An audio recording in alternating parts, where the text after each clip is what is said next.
Hello दोस्तों। तो हम पिछले क्लास में हम लोग पढ़ चुके थे कि सपोषी पोषण के बारे में। अब हम लोग अगला इस क्लास में पढ़ रहे हैं कि विषमपोषी पोषण किसे कहते हैं। उसके बाद आगे फिर पढ़ेंगे। देख लेते तब विषमपोषी का डेफिनेशन, विषमपोषी पोषण का। विषमपोषी पोषण देख ले। विषमपोषी पोषण वह प्रक्रिया है जिसमें जीव अपना खाना बनाने के लिए दूसरे जीव जंतु पर निर्भर करते हैं, उसे विषमपोषी पोषण कहते हैं। जैसे मनुष्य, कुत्ता, बिल्ली, जैसे हम लोग ये विषम पोषी पोषण उसे कहते हैं जैसे मतलब दूसरे पर आधारित होते हैं, अपना खाना बनाने के लिए दूसरे पर आधारित होते हैं। जीव जंतु जैसे साग सब्जी खाया, मतलब चावल रोटी सब खाता है, ये सब दूसरे जीव जंतु पर आधारित होते हैं। और सब पोषी पोषण सब अपने पर आधारित रहते हैं। ठीक, तो इसमें भी देखेंगे अब मनुष्य हो गया, कुत्ता बिल्ली, सब में विषम पोषी पोषण में आता है। अब देखेंगे मनुष्य में पोषण कैसे करता है, उसका पाचन कैसे होता है, पोषण कैसे करता है, कौन सी खाता है, किसमें कौन सी मिलता है, ये सब देखेंगे। ठीक, तो देखेंगे मनुष्य में पोषण। ठीक, मनुष्य में पोषण तो इसमें 4 गो होता है, जिसमें 5 गो होता है, इसमें से 1 गो होता है अंतःग्रहण। ठीक, अंतःग्रहण 1 नंबर में आ गया। दूसरा नंबर में आ गया पाचन। तीसरा नंबर में आ गया अवशोषण। चौथा नंबर में आ गया स्वांगीकरण।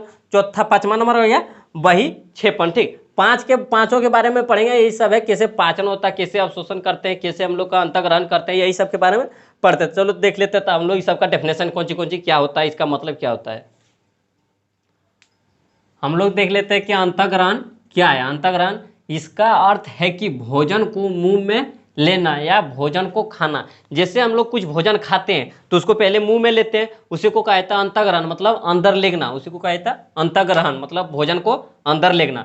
उसके बाद आया था पाचन। पाचन किसे कहते हैं, जो पाचन होता है ना हम लोग का शरीर में, उसे उस प्रक्रिया को क्या कहते हैं। ठीक, पाचन वह प्रक्रिया है जिसको हम जटिल अणुओं को सरल अणुओं में तोड़ देते हैं, उसे पाचन कहते हैं। मतलब हम लोग खाते हैं जिस समय, तो उसमें बड़ा बड़ा अणु खाते हैं, और जिस समय अवशोषित होता है, मतलब पाचन होता है, तो उसमें बहुत बहुत छोटा छोटा में टूट जाता है। उसी को कहा जाता है पाचन, मतलब जटिल अणुओं को सरल अणुओं में तोड़ना, उसी को कहा जाता है पाचन। उसके बाद आ जाता है अवशोषण किसे कहते हैं। अवशोषण पचे हुए भोजन को छोटी आंत द्वारा अवशोषित करके रक्त में घुलकर पूरे शरीर में ले जाया जाता है, उसे अवशोषण कहते हैं।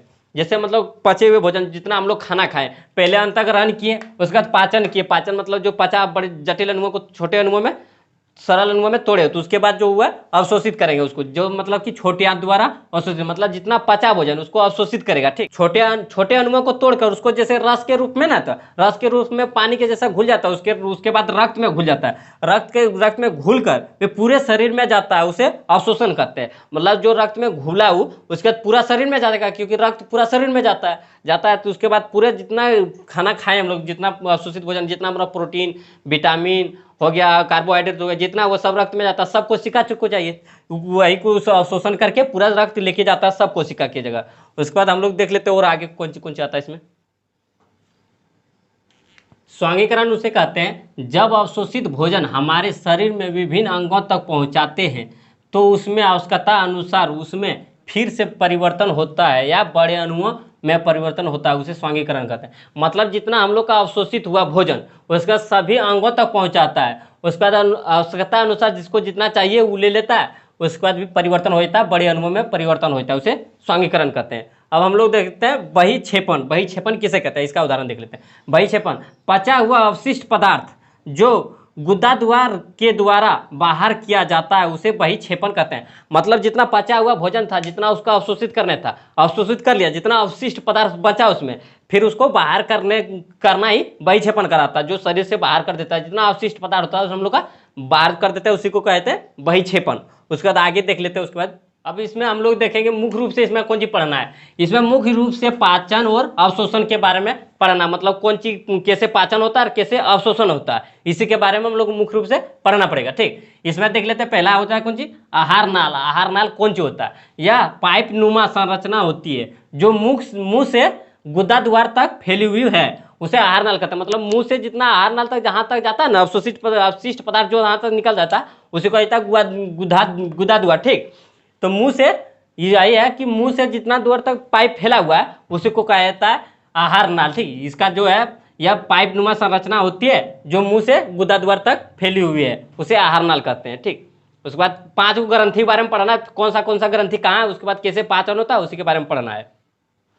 अब हम लोग देख लेते हैं ग्रंथियां। इसमें ग्रंथियां 5 प्रकार या 5 प्रकार के होते हैं। ग्रंथियां कौन सा ग्रंथि है, और सबका काम होता है पाचन कराना। ठीक, एक नंबर में होता है लार ग्रंथि या लाला ग्रंथि, इसको लार ग्रंथि बोलो या लार ग्रंथि बोलो, इसमें कौन सी होता है, मुंह में होता है लार ग्रंथि, ठीक। और दूसरा होता है जठर ग्रंथि या अमाशय में होता है, जठर ग्रंथि कहाँ होता है, अमाशय में होता है। तीसरा नंबर में आता है अकृत ग्रंथि, जो अकृत लीवर जिसको बोलते हैं हम लोग, लीवर, उसी को कहता है अकृत ग्रंथि, ठीक, उसमें भी पाचन कराता है। और चौथा आता है अग्नाशय, अग्नाशय हो गया। फिर पांचवा आ गया क्षुद्रांत की भित्ति, ये सब पाचन कराने का काम आता है, जितना ग्रंथि है ना सब पांचों है, ये सब पाचन कराने में काम आता है। इसका सबका देख लेते हैं कैसे कैसे पाचन होता है, कहाँ कहाँ पाचन होता है, कैसे पाचन होता है, कैसे अवशोषण होता है, ठीक।